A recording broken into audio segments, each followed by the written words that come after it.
বৈষম্যের শিকার করা হয়েছে এবং সবচেয়ে পিছিয়ে রয়েছে।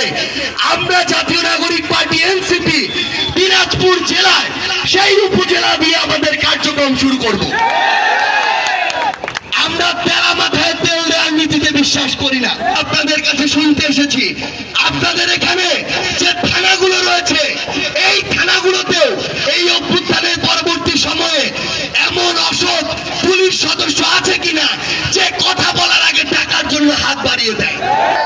আমরা প্রত্যেকটি রাজনৈতিক দল একসাথে যেগুলো একটি জেলা উপজেলায় কাজ করব, আমাদের মধ্যে হবে ভালো কাজ করার প্রতিযোগিতা। যে ভালো কাজ করবে তাকে জনগণ তাদের প্রতিনিধি হিসেবে বাছাই করে দিবে।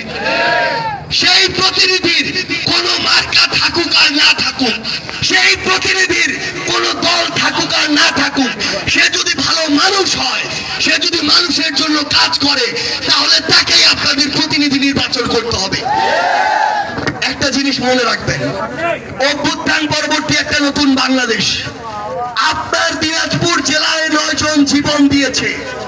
শত শত যোদ্ধা এই জুলাই অভ্যুত্থানে রক্তাক্ত হয়েছে, আহত হয়েছে।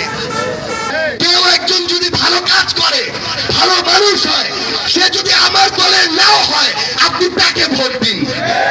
কারণ ভালো মানুষের হাতে যদি ক্ষমতা থাকে, সেই ক্ষমতা জনগণের জন্য ব্যবহার হবে।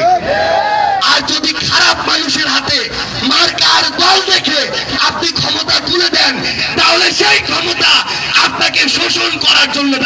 আমরা আপনাদের কাছে ভোট চাইতে আসিনি, আমরা এটা বলতে এসেছি যে ভালো মানুষদেরকে যদি আপনারা দায়িত্ব দেন, ভালো মানুষদেরকে যদি সঙ্গ দেন, তাহলে ঘোড়াঘাট উপজেলা এগিয়ে যাবে।